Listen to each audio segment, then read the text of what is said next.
Welcome to the deep dive. We're the place where we really try to go beyond just scratching the surface. We plunge right into these big ideas, the ones that kind of challenge how we see everything. That's right. And today, wow, we're tackling something fundamental. Like, do we really know the reality we're living in? Or is what we've been told about, life, the world, even death, is it just part of the story or maybe even, well, a distortion? Exactly. And this one's especially for those of you out there who've always had that feeling, that nagging sense that there's got to be more going on beneath the surface. Yeah, that feeling. So what's the source for today's deep dive? We're unpacking a really incredible set of insights today. It comes from Rafael Hungria's YouTube discussion. It's called The Dimensions of Reality and Our Evolution in the Earth's System. Okay. And this isn't just abstract stuff like cosmic theories way out there. It's a direct challenge to how we understand ourselves, what's within us, and what might actually be possible for us personally and, well, collectively. Hungria, right. He puts forward this whole framework that really questions a lot of the standard stuff we hear. He really does. He invites us to look way beyond the narratives we just, inherit. Okay, so let's unpack this then. Our mission today, let's be clear, we're going to navigate these really intriguing concepts. We'll try to tease apart what we think we know, what we've been told, and maybe what's actually going on. We want to explore the true objective, maybe the ultimate goal of being here. Get past the easy answers. Yeah, push past the superficial stuff. Exactly. So get ready to question, well, pretty much everything you thought you knew about reality, about spiritual planes, what even is existence? We're diving deep. This could genuinely shift how you see things. And just to echo what you said earlier, this deep dive, it's really tailored for you, the listener, who is inherently curious, the one who looks beyond the obvious, who isn't afraid to question the systems, the narratives that we've been handed down for, well, generations. If you've ever felt there's more to it all, or if the standard explanations about life and death just don't quite, sit right with you, then this is for you. Absolutely. This exploration is definitely for you. We're going to venture into some territory that's well outside the usual box. We're talking perspectives that could really shift your core beliefs, ignite that deeper search for truth. 1, challenging our foundation. What is reality? So let's start right at the beginning, the absolute basics. The ground we stand on, both literally and metaphorically. We learn from day one. Basically, we live on a sphere, right? And so many cultures believe that after you die, there's something else, an afterlife, a spiritual world, consciousness carries on. Yeah, that's a near universal idea in some form. And lots of spiritual paths, old and new, talk about consciousness evolving, life after life, learning, growing, trying to reach some kind of spiritual goal, ascension maybe. Right, that journey of growth. But here's the question Hungria throws out there, and it's one we really have to ask ourselves. How deep does our understanding actually go? Like, really? So what does all this mean for just our everyday lives if these basic ideas, these foundations, might be incomplete or, as Hungria kind of hints, maybe intentionally limited? That's exactly where Hungria kicks things off. He asks these huge foundational questions, almost audacious, questions most of us just don't stop to think about. Like what? Like, do we truly fundamentally know where we even are in the big picture? What's actually beyond this 3D reality we see and touch? Right. He really challenges that common idea of, one life, then boom, heaven or hell, or just some vague spiritual world that's the final stop after you die. Okay. Instead, he brings in this concept of a much bigger multi-lifetime process, evolution over many lives. And Earth, in this view, isn't the final destination or judgment place. It's more like a school. Or Earth as a school. Yeah, an intricate, profound school for the spirit, a place to advance, to learn, to really grow. It suggests our being here has a real purpose. It's dynamic, a place for deep spiritual development, not just a quick trip. Okay, tell me more about this Earth as a school idea. Well, Hungria goes into detail. He suggests we actually choose, or maybe we're guided to come here, not just for random experiences, but with a specific goal, a curriculum almost. A curriculum? Yeah, to gather unique experiences, face certain challenges, and crucially, learn specific lessons that help develop and refine our spirit. But, and this is key, he stresses that this development here on Earth isn't the end goal itself. It's more like prep school. Preparation for what? Preparation to enable us to advance, to move on to other worlds, other realities, maybe even other dimensions, far beyond what we can currently grasp. Imagine Earth as elementary school, preparing us for, university and a vast cosmic campus. Wow, okay. That's very different from the idea of one life than judgment, heaven, or hell. Exactly. It's a stark contrast to that linear view where you get one shot, then face the consequences immediately. Fixed outcome. Yeah. And what Hungria finds really striking, something he really emphasizes, is this. Loads of people are actively seeking spiritual growth, right? Meditating, studying, following paths. Sure, millions. But they rarely question the most basic why. Why are we here in the first place? What is this place, Earth, really, in the grand cosmic design? That's true. We kind of take the where and what for granted. Exactly. It's this crucial, often unasked question. And he believes it's been buried, maybe under dogma, tradition, maybe even potentially deliberate obscurity. So the question for you, the listener, the one looking for truth outside the usual channels, are you really asking that fundamental why? Are you probing beyond the stories you've been given? Or have you, like so many, just accepted certain basic ideas without really digging deep? And this is where it gets really interesting, especially for those of us who do feel that pull, that there's something more we're missing if we're not asking these why questions. If we're not really investigating the nature of this place and our purpose here, then Hungria suggests our whole understanding isn't just incomplete, it's fundamentally skewed.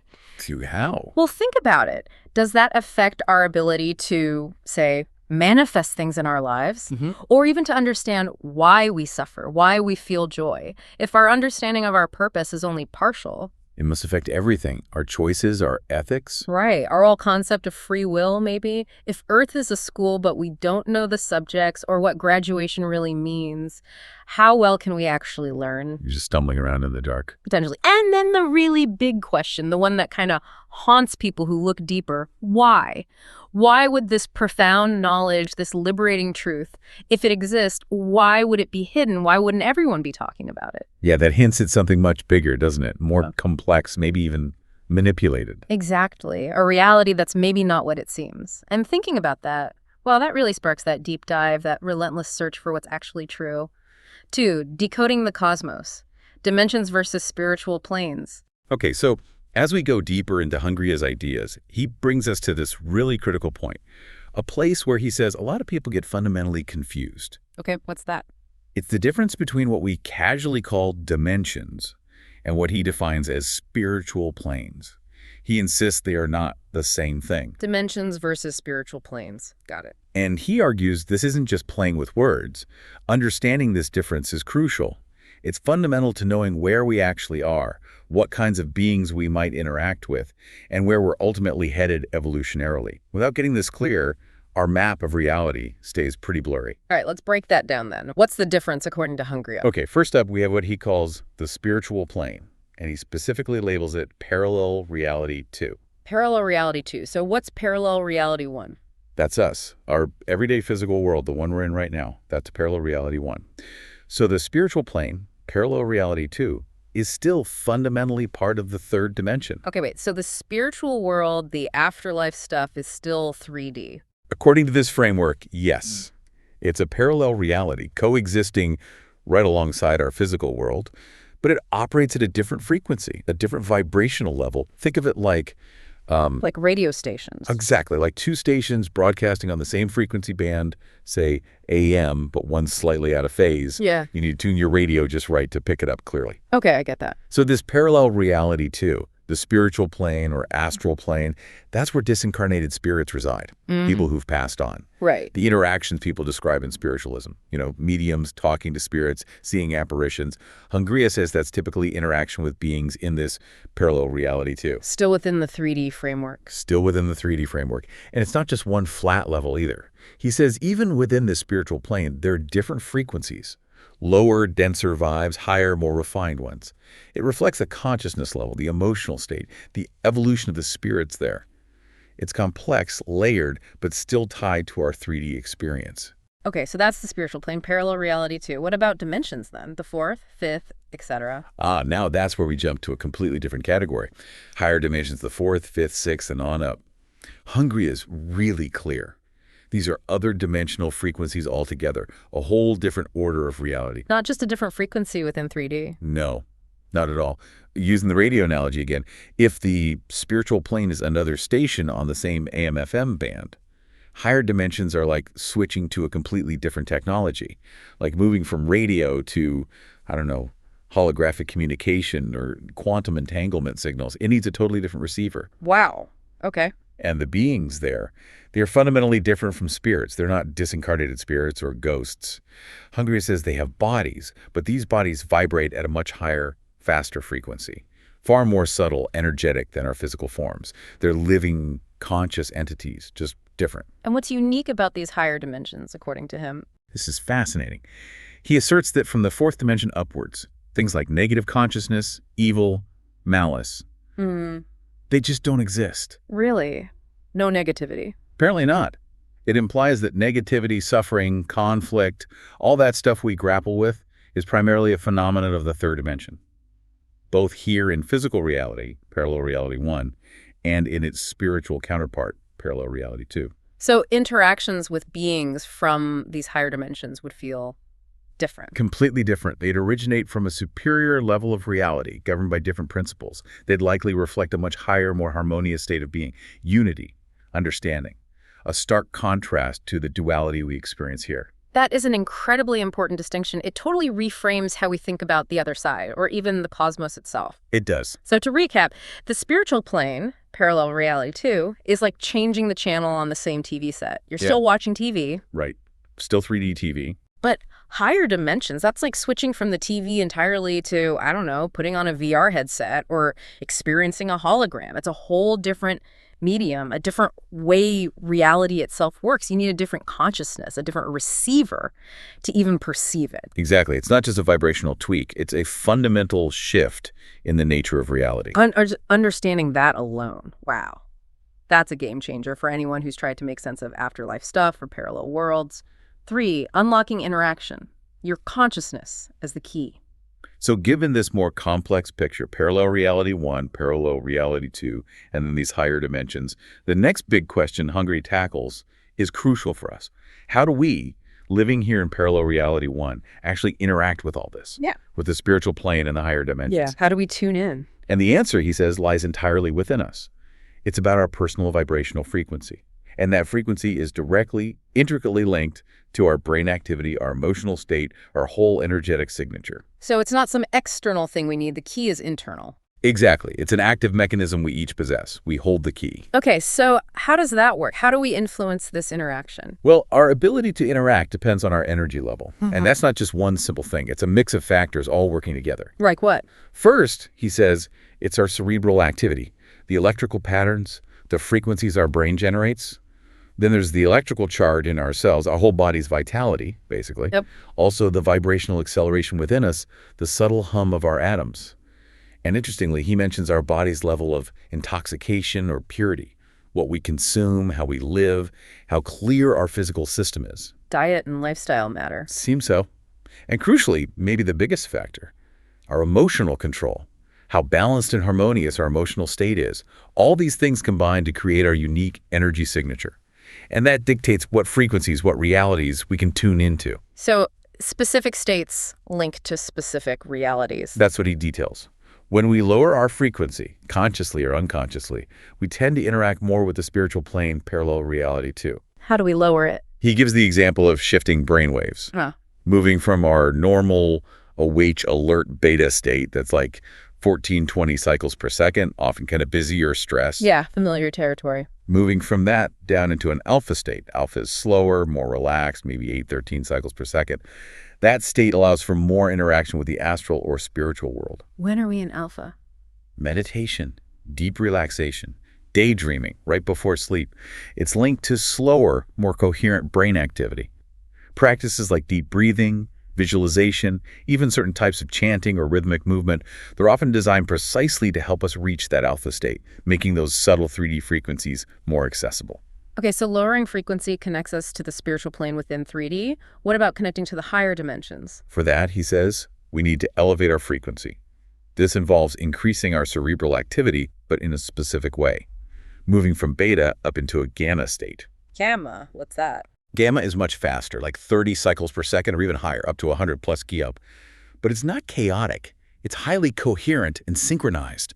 It's associated with intense focus, peak performance, moments of insight, those aha moments. So not slowing down, but speeding up in a balanced way. Exactly. Highly accelerated, high-frequency brain activity, often linked to heightened states of consciousness, clarity, maybe even bliss. He says reaching this state dramatically boosts extrasensory perception and unlocks our ability to perceive and interact with those higher dimensional realities that are apparently all around us, just usually beyond our normal senses. Wow. And he thinks this interaction is common. Here's a radical part. Hongria posits that intercommunication and interaction with all these realities isn't some rare event. He suggests it's happening continuously, all the time. There's this constant interplay going on beneath our usual awareness. So we just don't notice it most of the time. Our perception, or lack of it, is simply a function of our current vibrational state, where we're tuned. Okay, that brings up a really important question then for our everyday lives. If our internal state, our thoughts, emotions, brain waves, our frequency is literally the key that unlocks these other realities, what does that mean for how we live? Big implications. It puts a huge responsibility on us, doesn't it, for managing our inner world. It's not just about feeling good. It's about actively tuning our receiver to potentially access way more of reality. Right. It makes you think, what stands out to you listening right now? How might your own energy, your focus, your emotional habits be shaping what you perceive? What reality you're experiencing? What interactions might you be missing out on? It really frames our inner world not just as something passive, but as the active gateway, the ultimate control panel for accessing the cosmos. Four. The beings among us, from spirits to extraterrestrials. Okay, so we've got this map now. Our physical reality, the parallel spiritual plane within 3D, and then these higher dimensions outside it. This naturally leads to talking about the different kinds of beings or intelligences that might exist in these places. Exactly. Hungry is quite specific in differentiating them. It helps clear up a lot of confusion around paranormal stuff, religious figures, even UFOs. Yeah, who's who in this cosmic neighborhood? All right, so first, Category 1, disincarnated spirits. These are the beings we talked about in Parallel Reality 2. They have lost their physical body from our world, Parallel Reality 1, and now exist in that spiritual plane. Still within the 3D system. Crucially, yes. Hungria considers them from Earth in this context. Their journey is tied to our dimension. So when people talk about ghosts, apparitions, contacting loved ones who've passed, that's typically interaction with these disincarnated spirits. And they retain their earthly stuff, like personality, memories. Often, yes. Their consciousness, emotions, maybe unresolved issues. That's why interactions can feel so personal or sometimes heavy. Yeah. They're essentially still part of the 3D program, just without the hardware of a physical body. Okay, so that's spirits. What's the next category? Category 2, dimensional beings. This is where it gets really different. Hungria calls them higher intelligences. These beings are from a completely different order of reality. From the 4th dimension and up. Exactly. They manifest from those superior levels. They're significantly more evolved than we are currently. And historically, they've been known by many names. Like? Well, angels is a big one. Think about sacred texts from all over the world. The Bible, Vedic scriptures, indigenous lore. They're full of stories about these beings interacting with humans. Right, materializing, giving messages. Delivering guidance, sometimes performing miracles, then disappearing back to wherever they came from, seeming to defy our physical laws. Okay. Angels as dimensional beings. What else? Hungria also connects them to the term extraterrestrials. But he offers a specific interpretation. Not necessarily aliens from other planets. Not necessarily in the way we usually think of it, flying spaceships across galaxies within our 3D universe. He suggests they're called extraterrestrial, meaning not of this Earth, precisely because they come from other dimensions. So extra-dimensional might be more accurate. That's the implication. They are fundamentally not of this Earth's 3D system. Their way of appearing or traveling is interdimensional, not just interplanetary. And Hungry bases this on personal experience, too. Yes. He mentions that his understanding comes from years of research, but also, significantly, from his own direct experiences interacting with both types of realities, the spiritual plane and higher dimensions.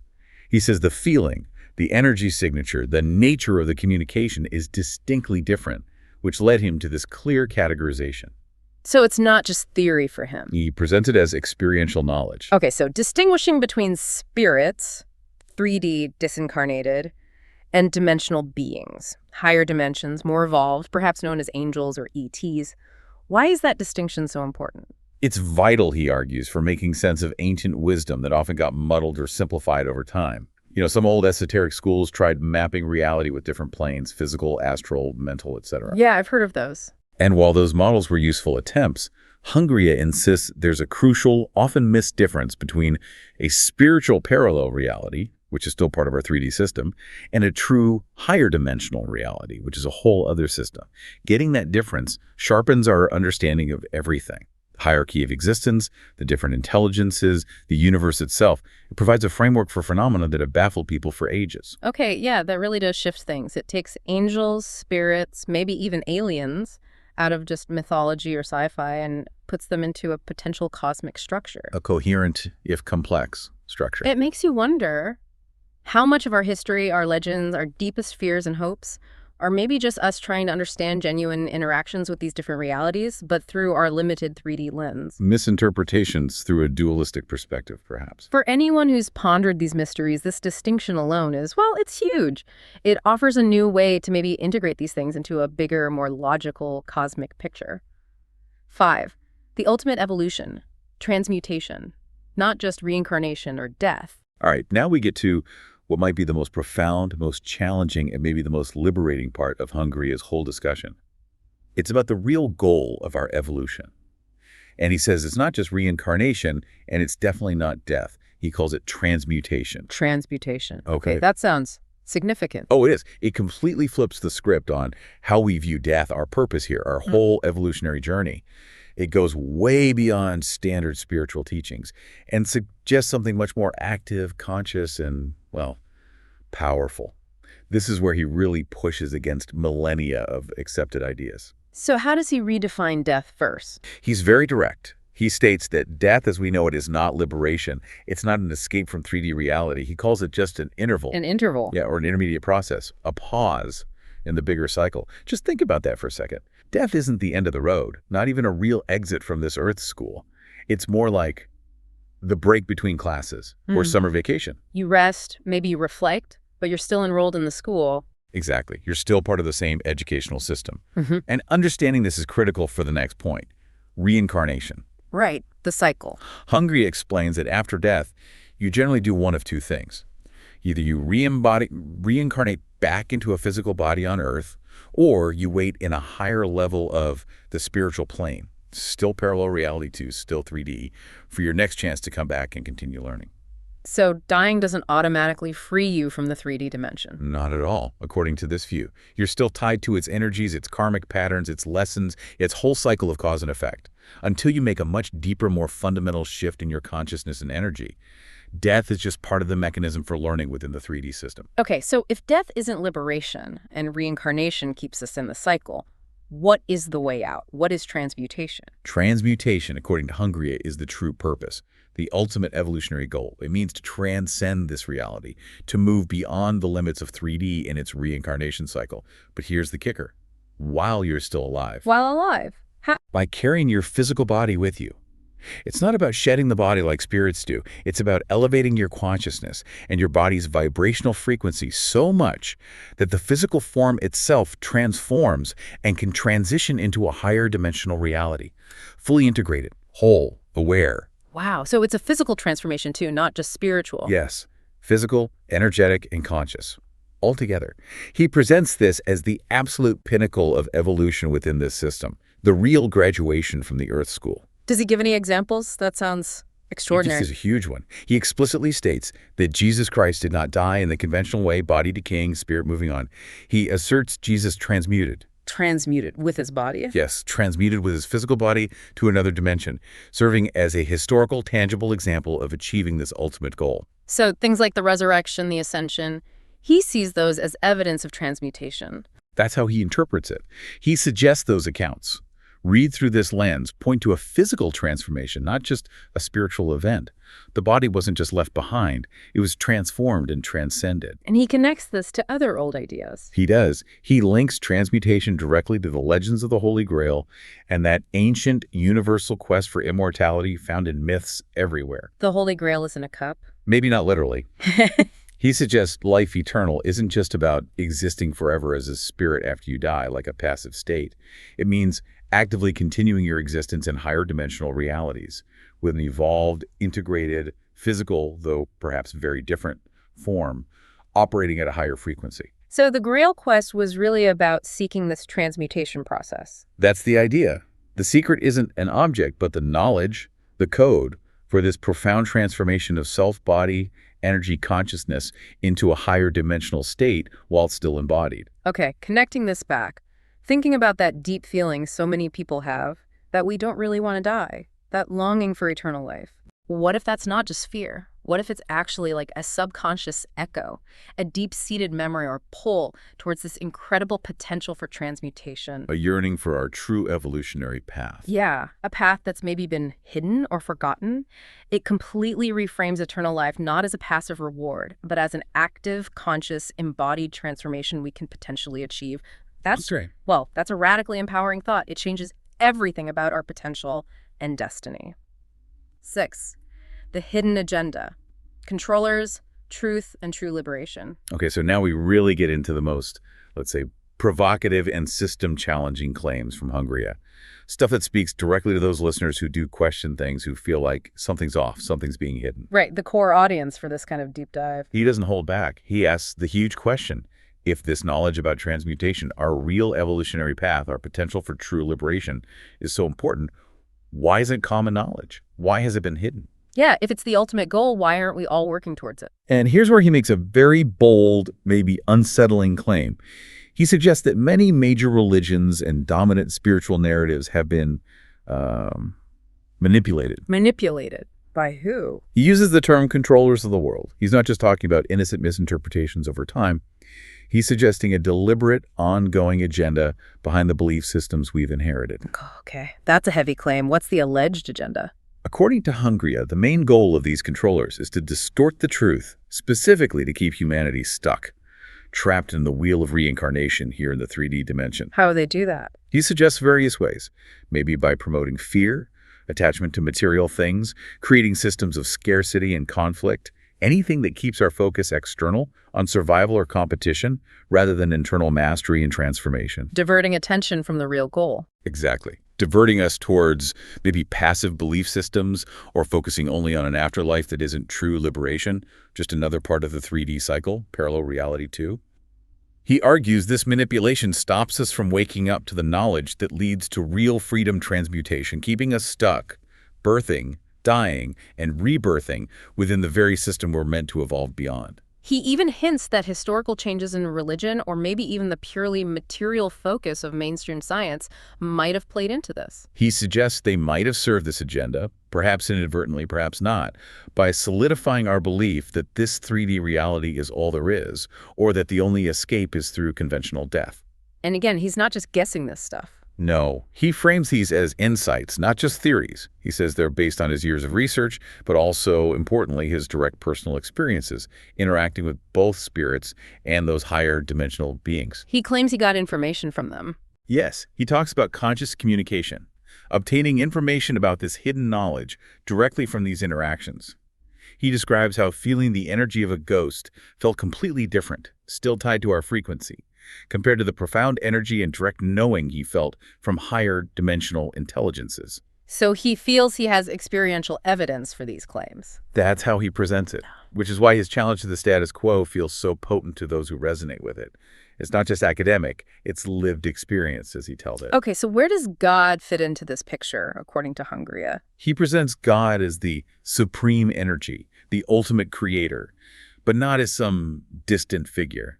He describes God as a dimensional being at the very highest level, the source. The top of the dimensional ladder, so to speak. Kind of. From this supreme origin, all other dimensions cascade downwards like fractals, each a reflection of that primary energy, all the way down to our 3D reality, which also has its parallel spiritual world within it. So God isn't separate, but the ultimate, most evolved consciousness encompassing everything. That seems to be the idea. The origin point and the sustaining intelligence of all realities. Which means our own evolution. Is far more significant, far more profound, with much greater potential than we're usually told. Yeah. We have a real purpose here, Unger insists, one we need to actively uncover. Yeah. Understanding where we really came from, why we're here in this specific Earth system. where we're truly going on our evolutionary path and critically asking, is death really the only way out? Is it freedom, like we've been taught for so long? That's the real quest, then. That's the true quest, he says. Questioning the foundations, dismantling old beliefs that might be limiting us, and reclaiming our potential for conscious, deliberate, embodied evolution. Moving beyond just repeating the 3D cycle, it's really an invitation to a much deeper, more empowered journey of self-discovery. This raises such an important question, especially for everyone listening who feels that pull, that need to seek truth outside the standard narratives. What if just pursuing this truth, trying to figure out our real purpose, what if that itself is the ultimate act of rebellion? Rebellion against the limiting system. Yeah, against a system possibly designed to keep us from realizing our true, higher potential. What is this idea that reality might be obscured by controllers? What does that mean for you personally, in your search for meaning, for real liberation? It implies our individual search isn't just personal therapy. Right. It's maybe a vital step in a much bigger awakening for all of us. And it definitely demands courage, doesn't it? To look squarely at what might have been deliberately hidden. Outro. Wow. Okay, what an incredible journey we've taken today. Seriously deep. We've really dared to question the reality we just assume is real.